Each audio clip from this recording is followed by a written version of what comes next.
ಶ್ರೀಮದ್ ಭಾಗವತಂ ಮೊದಲನೇ ಸ್ಕಂದ 2ನೇ ಅಧ್ಯಾಯ 30ನೇ ಶ್ಲೋಕ. ಸಾ ಇದಂ ಸಸರ್ಜ ಅಗ್ರೆ ಭಗವಾನ್ ಆತ್ಮ ಮಾಯೆಯ ಸತ್ ಅಸತ್ ರೂಪಾಯ ಚ ಅಸೌ ಗುಣಮಯ ಅಗುಣ ವಿಭು. ಐಕ ಸೃಷ್ಟಿಯ ಮೊದಲಲ್ಲಿ ಪರಾತ್ಮನ ಪರಮಪುರುಷನು ವಾಸುದೇವನು ತನ್ನ ಅಲೌಕಿಕ ಸ್ಥಿತಿಯಲ್ಲಿ ತನ್ನದೇ ಆದ ಅಂತರಂಗ ಶಕ್ತಿಯಿಂದ ಕಾರ್ಯಕಾರಣ ಶಕ್ತಿಗಳನ್ನು ಸೃಷ್ಟಿಸಿದ್ದಾನೆ. 31ನೇ ಶ್ಲೋಕ. ತಯಾ ವಿಲಸಿತೇಷು ಯೇಷು ಗುಣೇಶು ಗುಣವಾನ್ ಇವ ಅಂತ ಪ್ರವಿಷ್ಟ ಆಭಾತಿ ವಿಜ್ಞಾನ ವಿಜೃಂಭಿತ.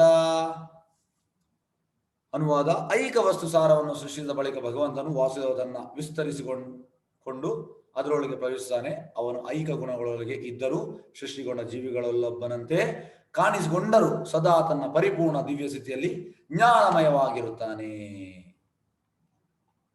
ಎಸ್, ಭಾವಾರ್ಥ by his divine grace A C Bhaktivedanta Swami Srila Prabhupada ಕಿ ಜೈ. ಭಗವಂತನ ಸ್ಥಾನ ಯಾವಾಗಲೂ ಅಲೌಕಿಕವಾದದ್ದು. ನೋಡಿ, ಅದು ಲೌಕಿಕ ಅಲ್ಲ.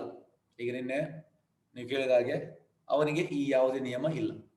ಅವು ಟೋಟಲಿ ಅವನ ಸ್ಥಾನ ಅಲೌಕಿಕ, ನಮ್ದು ಸ್ಥಾನ ಲೌಕಿಕ. ಇಲ್ಲಿ ಅನುವಾದ ಅಂತ ಹೇಳುವುದು, ಐಕ ಶಿಷ್ಯ ಮೊದಲೇ ಪರಮಪುರುಷನು ತನ್ನ ಅಲೌಕಿಕ ಸ್ಥಿತಿಯಲ್ಲಿ ತನ್ನದೇ ಆದ ಅಂತರಂಗ ಶಕ್ತಿಯಿಂದ ಕಾರ್ಯಕಾರಣ ಶಕ್ತಿಗಳನ್ನು ಸೃಷ್ಟಿಸಿದ್ದಾನೆ. ಐಕ ಸೃಷ್ಟಿ ಆಗುವ ಮೊದಲೇ ಕೃಷ್ಣ ಇದ್ದಾನೆ.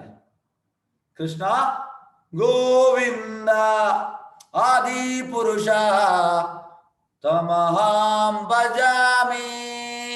ಗೋವಿಂದ ಆದಿ ಪುರುಷ ತಮಹಾಂ ಭಜಾಮಿ ಅಂದ್ರೆ ಅವ ಆದಿ ಪುರುಷ.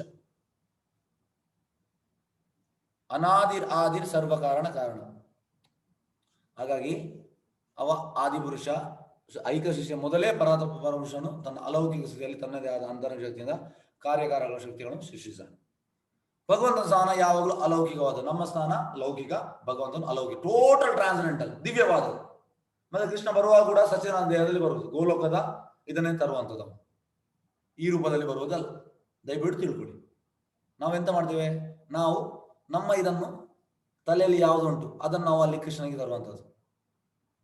ನಾವೀಗ ಅವಿಪಕ್ವ ಅಂದ್ರೆ ಹಣ್ಣಾಗಿಲ್ಲ ಭಕ್ತಿಯಲ್ಲಿ. ನಾವೀಗ ಕುಯೋಗಿ, ನಾವು ಯೋಗಿ ಅಲ್ಲ. ಹಾಗಾಗಿ ನಮ್ಮ ಥಿಂಕಿಂಗ್ ಅನ್ನು ನಾವು ಬದಿಗಿಡಬೇಕು. ಈಗ ಟೇಬಲ್ ಅಲ್ಲಿ ಬದಿಗಿಟ್ಟು ಮತ್ತೆ ಪುಸ್ತಕವನ್ನು ಆಚಾರ್ಯರ ನಿಲುವಿನಲ್ಲಿ ನಾವು ಓದಬೇಕು.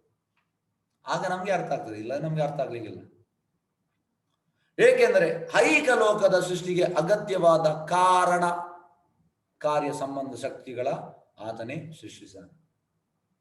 ಈಶ್ವರ ಪರಮ ಕೃಷ್ಣ ಸಚಿದಾನಂದ ವಿಗ್ರಹ ಅನಾದಿರ್ ಆದಿರ್ ಗೋವಿಂದ ಸರ್ವ ಕಾರಣ ಕಾರಣಂ. ಬ್ರಹ್ಮ ಸಮಯದಲ್ಲಿ ಬ್ರಹ್ಮ ಹೇಳಿದ್ದಾನೆ, ಎಲ್ಲ ಕಾರಣಗಳ ಕಾರಣ ಕೃಷ್ಣ. ಐಕಲೋಕದ ಸೃಷ್ಟಿಗೆ ಅಗತ್ಯವಾದ ಕಾರಣ ಕಾರ್ಯ ಸಂಬಂಧ ಶಕ್ತಿಗಳನ್ನು ಆತನೇ ಸೃಷ್ಟಿಸಿದ. ಆದ್ದರಿಂದಲೇ ಐಕ ಮಾರ್ಗದ ಗುಣಗಳು ಆತನ ಮೇಲೆ ಪರಿಣಾಮ ಬೀರಲಾರವು. ಈ ಗುಣಗಳು ಯಾವುದು? ಸತ್ವಗುಣ, ರಜೋಗುಣ, ತಮೋಗುಣ. ಇದು ಅವನನ್ನು ಟಚ್ ಮಾಡ್ಲಿಕ್ಕೆ ಆಗುದಿಲ್ಲ. ಕೃಷ್ಣನ ಒಂದು ರೀತಿಯಲ್ಲಿ ಕೃಷ್ಣನಿಂದಲೇ ಬಂದದ್ದು, ಆದ್ರೆ ಕೃಷ್ಣನನ್ನು ಮುಟ್ಲಿಕ್ಕೆ ಆಗುದಿಲ್ಲ. ಇದಕ್ಕೆ ಹೇಳುವಂಥದ್ದು ಅಚಿಂತ್ಯ ಭೇದ ಅಭೇದ ತತ್ವ. Simultaneously one and different, totally inconceivable. ಇದನ್ನು ಪ್ರಭುಪಾದ ಹೇಳ್ತಾರೆ, ನಿನ್ನ ಈ ಸಣ್ಣ ಮೆದುಳಿಗೆ ಇದು ಅರ್ಥ ಆಗುದಿಲ್ಲ. ನೀನ್ ಭಕ್ತಿಯಲ್ಲಿ ಬಾ, ಮತ್ತೆ ನಿನ್ಗೆ ಕೃಷ್ಣ ಎಷ್ಟು ಗ್ರೇಟ್. ಈಗ ಎಲ್ಲರೂ ಹೇಳ್ತಾರೆ ದೇವರು ಗ್ರೇಟ್, ಕೃಷ್ಣ ಗ್ರೇಟ್. ಆದ್ರೆ ಪ್ರಭುಪಾದ ಹೇಳ್ತಾರೆ ಎಷ್ಟು ಗ್ರೇಟ್ ಅಂತ ಈ ಶಾಸ್ತ್ರದಲ್ಲಿ ಉಂಟು. ನಿಮ್ಗೆ ಕೃಷ್ಣನ ಗ್ರೇಟ್ನೆಸ್ ಗೊತ್ತಾದ್ರೆ ನೀವು ಏನು ಅಲ್ಲ ನಿಮ್ಗೆ ಗೊತ್ತಾಗ್ತದೆ. ಅಂದ್ರೆ ಅಷ್ಟು ಗ್ರೇಟ್ ಕೃಷ್ಣ. ಆತನ ಸತ್ಯ ರೂಪ ಕ್ರಿಯೆ ವಿಭೂಷಣಗಳೆಲ್ಲವೂ ಐಕ ಸೃಷ್ಟಿಗಿಂತ ಮೊದಲೇ ಇದ್ದವು. ಅಂದ್ರೆ ಈಗ ಹೆಚ್ಚಿನವ್ರು ಹೇಳುವಂಥದ್ದು, ಕೃಷ್ಣ ಈ ದ್ವಾಪರ ಯುಗದಲ್ಲಿ ಬಂದ ಬೃಂದಾವನ ಲೀಲೆ, ಮತ್ತೆ ಬೃಂದಾವನ ಲೀಲೆ ಮಾಡಿದ, ಮತ್ತೆ ಎಲ್ಲ ಇದಾಯ್ತು. ಸರ್, ನಿಮ್ಮ ಈ ಕನ್ಕ್ಲೂಷನ್ ರಾಂಗ್, ನಿಮ್ಮ ಥಿಂಕಿಂಗ್ ರಾಂಗ್. ಯಾಕೆ ರಾಂಗ್? ಯಾಕೆಂದ್ರೆ ಗೋಲೋಕದಲ್ಲಿ ಇದು ಉಂಟು ಕೃಷ್ಣಂದು ನಿತ್ಯಧಾಮ, ನಿತ್ಯ ಲೀಲೆ ಈಗ ಕೂಡ ಆಗ್ತಾ ಉಂಟು. ಕೃಷ್ಣನ ಇಚ್ಛೆಯಲ್ಲಿ ಕೃಷ್ಣ ಬರುವುದು ವಿನಃ ಕೃಷ್ಣ ಅದನ್ನು ಸ್ಟಾಪ್ ಮಾಡುವುದಿಲ್ಲ, ಅಲ್ಲಿ ಆಗ್ತಾ ಉಂಟು. ಆಗ ಕೃಷ್ಣ ಬರುವಾಗ ಕೃಷ್ಣನ ಎಲ್ಲ ಸಂಗಡಿಗರನ್ನು ಇಲ್ಲಿ ತರ್ತಾನೆ, ಮತ್ತೆ ಇಲ್ಲಿ ಅದನ್ನು ಲೀಲೆ ಮಾಡ್ತಾನೆ. ಲೀಲೆ ಮಾಡಿದ ಅಂದ್ರೆ ಎಂತ ಅಂದ್ರೆ ಅದು ಮುಗೀತಂತಲ್ಲ, ಇದು ಅಂದ್ರೆ ಕಂಟಿನ್ಯೂಸ್ ಆಗಿ ಆಗ್ತಾ ಇರ್ತದೆ ಲೀಲೆಗಳು, ಸ್ಟಾಪ್ ಆಗ್ಲಿಕ್ಕೆ ಇಲ್ಲವೇ ಇಲ್ಲ. ಇದು ನಾವು ಅರ್ಥ ಮಾಡ್ಬೇಕು. ಆದ್ರೆ ನಾವು ಎಂತ ಮಾಡುವಂಥದ್ದು, ನಾವು ನಮ್ಮ ಇದನ್ನು ನಿಲ್ಲುವಂತ ತರುವಂಥದ್ದು. ನಮ್ಗೆ ಅಂದ್ರೆ ಈಗ ಹೆಚ್ಚಿನವರು ಎಂತ ಕಲಿಯುಗಕ್ಕೆ 100 ಉಂಟು, ಅದು ಈಗ ಕಡಿಮೆ ಆಗ್ತಾ ಉಂಟು. ಕೆಲವರು 80, ಕೆಲವರು 85, 70 ಈ ರೀತಿಯಲ್ಲಿ. ನಾವೆಂತ ಹೇಳಿ ಇಷ್ಟು ಪ್ರಾಯದ ಮೇಲೆ ಆಯ್ತು. ಇಲ್ಲ ಸರ್, ಅದು ನಿಮ್ಗೆ. ಕೃಷ್ಣನಿಗೆ ಪ್ರಾಯ ಅನ್ನೋದಿಲ್ಲ. ಕೃಷ್ಣ ನವ ಯೌವನಾಂಶ. ಕೃಷ್ಣ ಯಾವಾಗ್ಲೂ 16 ವರ್ಷದ ಬಾಲಕನಾಗಿ ಕಾಣುವಂಥದ್ದು.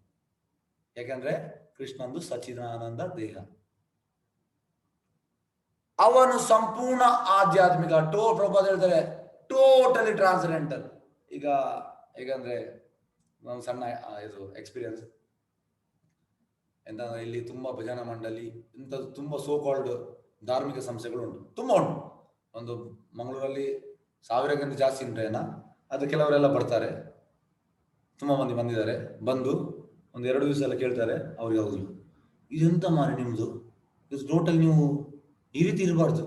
ಅಂದ್ರೆ ಯಾಕೆ ಅವ್ರಿಗೆ ಆಗುದಿಲ್ಲ ಅಂದ್ರೆ, ಪ್ರಭುಪಾದ ಹೇಳಿದ್ದಾರೆ ಈ ಕೃಷ್ಣನಿಗೆ ಟೋಟಲ್ ಆಧ್ಯಾತ್ಮಿಕ, ಉಳಿದ ಎಲ್ಲ ಸೋಕೋಳ್ ಧಾರ್ಮಿಕದಲ್ಲಿ ಇಂದ್ರಿಯ ಸುಖ ಉಂಟು, ಅದು ಉಂಟು, ಎಲ್ಲ ಉಂಟು. ಮತ್ತೆ ಹೇಗಂದ್ರೆ ಈ ರೀತಿ ಇಲ್ಲ.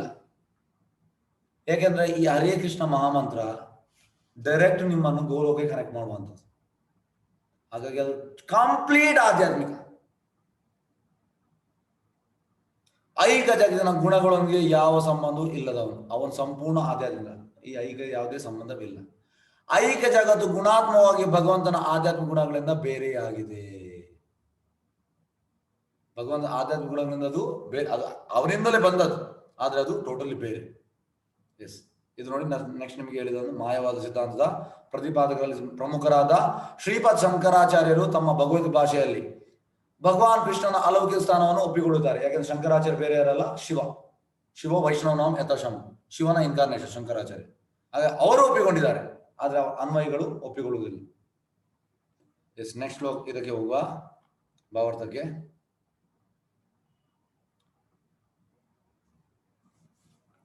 ಐಕ ವಸ್ತು ಸಾರವನ್ನು ಸೃಷ್ಟಿಸಿದ ಬಳಿಕ ಭಗವಂತನು ವಾಸುದೇವ ತನ್ನ ವಿಸ್ತರಿಸಿಕೊಂಡ. ಸೃಷ್ಟಿ ಮಾಡಿದ ಮೇಲೆ ಅವರು ವಿಸ್ತಾರಗೊಂಡ. ನಿಮ್ಗೆ ಎಲ್ಲರಿಗೂ ಗೊತ್ತುಂಟು. ಹೇಗೆ ಅಂದ್ರೆ, ಫಸ್ಟಿಗೆ ಕೃಷ್ಣನಿಂದ ಬಲರಾಮಿಂದ ಸಂಕರ್ಷಣದಿಂದ ನಾರಾಯಣ, ಮತ್ತೆ ಸೆಕೆಂಡ್ ಸಂಕರ್ಷಣದಿಂದ, ಮತ್ತೆ ನಾರಾಯಣದಿಂದ ಸೆಕೆಂಡ್ ಸಂಕರ್ಷಣೆಯಿಂದ 3 ಪುರುಷಾವತಾರ. ಅಂದ್ರೆ ಫಸ್ಟಿಗೆ ಕಾರಣದಕ್ಷ ವಿಷ್ಣು, ಮಹಾವಿಷ್ಣು, ಮತ್ತೆ ಮಹಾವಿಷ್ಣುವಿಂದ ಗರ್ಭೋದಕ್ಷ ವಿಷ್ಣುವಿಂದ ಕ್ಷೀರೋದಕ್ಷ ವಿಷ್ಣು ಪರಮಾತ್ಮನಾಗಿದ್ದಾನೆ. ಹಾಗಾಗಿ ಇಲ್ಲಿ ಹೇಳುವಂಥದ್ದು ಕ್ಷೀರೋದಕ್ಷ ವಿಷ್ಣು ಬಗ್ಗೆ. ಮತ್ತೆ ಗರ್ಭೋದಕ್ಷ ವಿಷ್ಣು ಮಕ್ಕಳಿಂದ ಬ್ರಹ್ಮ ಹುಟ್ಟುವಂಥದ್ದು. ಎಸ್, ಈಗ ನಾವು ಇಲ್ಲಿಗೆ ಬರುವ ಐಕ ವಸ್ತು ಸಾರವನ್ನು ಸೃಷ್ಟಿಸಿದ ಬಳಿಕ ಭಗವಂತನು ವಾಸುದೇವ ತನ್ನ ವಿಸ್ತರಿಸಿಕೊಂಡು ಅದರೊಳಗೆ ಪ್ರವೇಶಿಸ್ತಾನೆ. ಅವನು ಐಕ ಗುಣಗಳೊಳಗೆ ಇದ್ದರೂ ಸೃಷ್ಟಿಕೊಂಡ ಜೀವಿಗಳಲ್ಲೊಬ್ಬನಂತೆ ಕಾಣಿಸಿಕೊಂಡರು ಸದಾ ತನ್ನ ಪರಿಪೂರ್ಣ ದಿವ್ಯ ಸ್ಥಿತಿಯಲ್ಲಿ ಜ್ಞಾನಮಯವಾಗಿರ್ತಾನೆ. ಅವ ಟೋಟಲ್ ಟ್ರಾನ್ಸ್ಜೆಂಡರ್ ಆಗಿರ್ತಾನೆ. ಈಗ ನಮ್ಮ ಹೃದಯದಲ್ಲಿ ಪರಮಾತ್ಮನಾಗಿದ್ದಾನೆ, ಆದ್ರೆ ಅವನಿಗೆ ಯಾವುದೇ ಎಫೆಕ್ಟ್ ಆಗುದಿಲ್ಲ. ಎಸ್, ಈಗ ಭಾವಾರ್ಥಕ್ಕೆ ಬರುವ ಜೀವಿಗಳು ಭಗವಂತನ ವಿಭಿನ್ನ ಅಂಶ. ಇದು ನಿಮಗೆ ಗೊತ್ತುಂಟು. ಮಮೇವಾಂಶ ಜೀವಲೋಕೆ ಜೀವಭೂತ ಸನಾತನ, ನಾವೆಲ್ಲ ಕೃಷ್ಣನ ಅಂಶಗಳು. ಆಧ್ಯಾತ್ಮಿಕ ಸಾಮ್ರಾಜ್ಯಕ್ಕೆ ಸಲ್ಲದ ಬದ್ಧರಾದ ಜೀವಿಗಳನ್ನು ಸಂಪೂರ್ಣವಾಗಿ ಐಕ ಸುಖ ಅನುಭವಕ್ಕಾಗಿ ಐಕ ಜಗತ್ತಿನೊಳಗೆ ನೂಕಲಾಗಿ ನೋಡಿ ನಮ್ಮನ್ನು ದೂಡಿದ್ದಾನೆ. ಯಾಕೆ ನಾವು ಬದ್ಧ ಜೀವಿಗಳು. ಆಧ್ಯಾತ್ಮಿಕ ಸಾಮ್ರಾಜ್ಯಕ್ಕೆ ಸಲ್ಲದ ಬದ್ಧರಾದ, ನಮ್ಗೆ ಅಲ್ಲಿ ನಿಲ್ಲಿಕ್ಕೆ ನಮ್ಗೆ ಅರ್ಹತೆ ಇಲ್ಲ. ಯಾಕೆ ಅರ್ಹತೆ ಇಲ್ಲ? ಅಲ್ಲಿ ಸೆಂಟ್ರಲ್ಲಿ ಕೃಷ್ಣ ನಾವೆಂತ ಮಾಡಿದ್ವು, ನಾವು ಸೆಂಟರ್ಗೆ ಬರ್ಬೇಕು. ಕೃಷ್ಣ ನಮ್ಮನ್ನು ದೂಡಿದು, ಹೋಗು ಬದ್ಧ ಜೀವಿಗಳನ್ನು ಸಂಪೂರ್ಣವಾಗಿ ಐಕ ಸುಖ ಅನುಭವಕ್ಕಾಗಿ ಐಕ ಜಗತ್ತಿನೊಳಗೆ ನೂಕಲಾಗಿದೆ, ದೂಡಿದ್ದಾರೆ. ಐಕ ಸುಖವನ್ನು ಅನುಭವಿಸುವ ವಿಷಯದಲ್ಲಿ ಜೀವಿಗಳಿಗೆ ಮಾರ್ಗದರ್ಶನ ಮಾಡಲು ಮತ್ತು ಅವರ ಎಲ್ಲಾ ಕರ್ಮಗಳಿಗೆ ಸಾಕ್ಷಿಯಾಗಿರುವ ಭಗವಂತನು ತನ್ನ ಸಮಗ್ರ ಅಂಶ ಒಂದಾದ ಪರಮಾತ್ಮ ರೂಪದಲ್ಲಿ ಜೀವಿಗಳ ಶಾಶ್ವತ ಸಖನಾಗಿ ಅವರ ಜೊತೆ ಇಡುತ್ತಾನೆ. ಇದೆಲ್ಲ ನಮ್ಗೆ ಎಂತ ಹೇಳುದು, ಮಾರ್ಗದರ್ಶನ ಮಾಡಲು, ವಿಷಯದ ಜೀವಿಗಳಿಗೆ ಮಾರ್ಗದರ್ಶನ ಮಾಡಲು ಮತ್ತು ಅವರ ಎಲ್ಲಾ ಕರ್ಮಗಳಿಗೆ ಸಾಕ್ಷಿಯಾಗಿ ಭಗವಂತ ಇದನ್ನು ಪರಮಾತ್ಮನಾಗಿ ನಮ್ಮ ಹೃದಯದೊಳಗೆ ಇದ್ದಾನೆ, ಜೊತೆಗೂಡಿ ಇರುತ್ತಾನೆ. ಜೀವಿಗಳು ಐಕ ಸ್ಥಿತಿಯನ್ನು ಅನುಭವಿಸಿದ್ದರೆ ಭಗವಂತ ಮಾತ್ರ ಐಕ ವಾತಾವರಣದಿಂದ ಬಾಧಿತನಾದ ತನ್ನ ದಿವ್ಯ ಸ್ಥಿತಿಯನ್ನು ನಿರ್ವಹಿಸ್ತಾನೆ. ನೋಡಿ, ಈಗ ಹೆಚ್ಚಿನವರು ಹೇಳುವಂಥದ್ದು, ನೀವು ಹೇಳ್ತೀರಿ ಒಳಗೆ ಪರಮಾತ್ಮ ಇದ್ದಾನೆ, ನಾನು ಕೆಟ್ಟದ್ದು ಮಾಡುವ ಪರಮಾತ್ಮ ಕೆಟ್ಟದ್ದು ಮಾಡುವ. ಸರ್, ಇಲ್ಲ ಸರ್, ಪರಮಾತ್ಮನಿಗೆ ಯಾವುದೇ ಕನೆಕ್ಷನ್ ಆಗುವುದಿಲ್ಲ. ನೀವು ಕೆಟ್ಟದ್ದು ಮಾಡಿದ್ರೆ ನಿಮ್ಗೆ, ಪರಮಾತ್ಮ ಇಲ್ಲ. ಆದ್ರೆ ಪರಮಾತ್ಮ ಇದ್ದಾನೆ ಒಳಗೆ. ಅವ ಹೇಗೆ ಅಂದ್ರೆ, ನೀವು ಕೃಷ್ಣ ತಗೊಂಡ್ರೆ ನಿಮ್ಗೆ ಬುದ್ಧಿ ಕೊಡ್ತಾ ಬರ್ತಾನೆ, ಇಲ್ಲದ್ರೆ ಅವ ಈಗ ಸೈಲೆಂಟ್ ಇರ್ತಾನೆ. ಎಸ್ ಎಸ್ ಎಸ್ ಅಂತ ಅಂದ್ರೆ ನೀವು ಯಾವುದೆಲ್ಲ ಇಚ್ಛೆ ಇರೋದು ಅದನ್ನು ಪೂರೈಸಿ, ಆದ್ರೆ ಸೈಲೆಂಟ್ ಆಗಿರ್ತಾನೆ. ವೈದಿಕ ಸಾಹಿತ್ಯದಲ್ಲಿ ಶ್ರುತಿ ಹೀಗೆ ಹೇಳಲಾಗಿದೆ, ಒಂದು ಮರದಲ್ಲಿ 2 ಹಕ್ಕಿಗಳಿವೆ. ನೋಡಿ, ಮರದಲ್ಲಿ 2 ಹಕ್ಕಿ ಉಂಟು, ಒಂದು ಆತ್ಮ ಮತ್ತೆ ಪರಮಾತ್ಮ. ಅವುಗಳಲ್ಲೊಂದು ಮರದ ಹಣ್ಣನ್ನು ತಿನ್ನುತ್ತಿರುತ್ತದೆ, ಇನ್ನೊಂದು ಈ ಕ್ರಿಯೆಯನ್ನು ನೋಡುತ್ತಾ ಸಾಕ್ಷಿಯಾಗುತ್ತದೆ. ನೋಡುವುದು ಪರಮಾತ್ಮ, ನಾವು ತಿನ್ನುವಂಥದ್ದು ನಾವು ಆತ್ಮ. ಆ ಸಾಕ್ಷಿಯೇ ಭಗವಂತ. ಹಣ್ಣು ತಿನ್ನುವ ಹಕ್ಕಿಯೇ ಜೀವಿ, ನಾವು ಆತ್ಮ. ಹಣ್ಣು ತಿನ್ನುವ ಹಕ್ಕಿ ಜೀವಿ ತನ್ನ ನಿಜ ಸ್ವರೂಪವನ್ನು ಮರೆತಿದೆ. ನಮ್ಗೆ ಈಗ ನಿಜ ಸ್ವರೂಪ ಗೊತ್ತಿಲ್ಲ. ಎಸ್, ಈಗ ನಿಮ್ಮಲ್ಲಿ ಪ್ರಶ್ನೆ, ನಮ್ಮ ನಿಜ ಸ್ವರೂಪ ಏನಂತ? ಎಸ್, ಯಾರಾದ್ರೂ ಹೇಳಿ ದಯವಿಟ್ಟು. ಎಸ್, ಹರೇ ಕೃಷ್ಣ. ಎಸ್, ಹೇಳ್ಬೋದು ಯಾರಿಗಾದ್ರು ನಮ್ಮ ನಿಜ ಸ್ವರೂಪ ಎಂತ? ಕೃಷ್ಣನ ಸೇವಕ. Yes, very good, very good. ಅದಕ್ಕೆ ಶ್ಲೋಕ ಗೊತ್ತುಂಟಾ? ನಾನು ಎಷ್ಟು ಸತಿ ಹೇಳ್ತೇನೆ, ಡೈರೆಕ್ಟ್ ದಿನದಲ್ಲಿ ಒಂದು 10 ಸತಿ ಹೇಳ್ತೇನೆ ನಾನು, ಎಲ್ಲ ಕ್ಲಾಸಲ್ಲಿ ಹೇಳ್ತೇನೆ. ಸೇವಕ ಹೌದು. ಎಸ್, ಶ್ಲೋಕ ಗೊತ್ತುಂಟಾ? ಓಕೆ, ಇರ್ಲಿ, ಅದು ಕೂಡ ನಿಮ್ಗೆ ಮಾರ್ಕ್ ಉಂಟು. ಆನ್ಸರ್ ಹೇಳಿದಕ್ಕೆ ಮಾರ್ಕ್ ಉಂಟು. ಎಸ್, ಶ್ಲೋಕ ಗೊತ್ತಿರ್ಬೇಕಂತ ಏನಿಲ್ಲ. ಜೀವೇರೆ ಸ್ವರೂಪ ಹೋಯ್ ಕೃಷ್ಣೇರೆ ನಿತ್ಯ ದಾಸ್. ನಾವು ಕೃಷ್ಣನ ನಿತ್ಯ ಸೇವಕರು. ಇದು ಜೀವಿಯ ಸ್ವರೂಪ. ಪ್ರತಿಯೊಬ್ಬನಿಗೂ ಸ್ವರೂಪ ಉಂಟಂತೆ, ಇದು ನಮ್ಮ ಸ್ವರೂಪ. ಹಾಗಾಗಿ ತನ್ನ ನಿಜ ಸ್ವರೂಪವನ್ನು ಮರೆತಿದ್ದಾನೆ. ನಾವು ಕೃಷ್ಣನ ಸೇವಕ ಅನ್ನೋದು ಮರೆತಿದ್ದಾನೆ. ಐಕ ಸ್ಥಿತಿಯ ಕಾಮ್ಯ ಕರ್ಮಗಳಲ್ಲಿ ಮೈ ಮರೆತಿದ್ದಾನೆ. ಒಳಗೆ ಹೋಗಿದ್ದಾನೆ ಇಂದ್ರಿಯ ಸುಖದಲ್ಲಿ.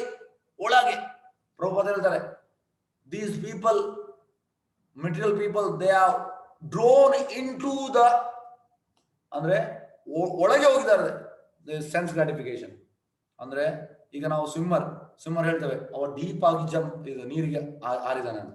ಅದೇ ರೀತಿ ಪ್ರಭುಪಾದ ಹೇಳ್ತಾರೆ, ನಾವು ಡೀಪ್ ಆಗಿ ಒಳಗೆ ಹೋಗಿದ್ದಾವೆ, ಇಂದ್ರಿಯ ಸುಖದ ಒಳಗೆ ಮೈ ಮರೆತಿದೆ. ಟೋಟಲ್ ಹೊರಗೆ ಬರ್ಲಿಕ್ಕೆ ಆಗುದಿಲ್ಲ ನಮ್ಗೆ. ಆದರೆ ಭಗವಂತ ಪರಮಾತ್ಮ ಸದಾ ದಿವ್ಯ ಜ್ಞಾನ ಪೂರ್ಣನಾಗಿರುತ್ತಾನೆ. ಅದೇ ಪರಮಾತ್ಮನಿಗೂ ಜೀವಾತ್ಮನಿಗೂ ಇರುವ ವ್ಯತ್ಯಾಸ. ಪರಮಾತ್ಮ ಜೀವಾತ್ಮ ಇರುವ ವ್ಯತ್ಯಾಸ ಇದೆ.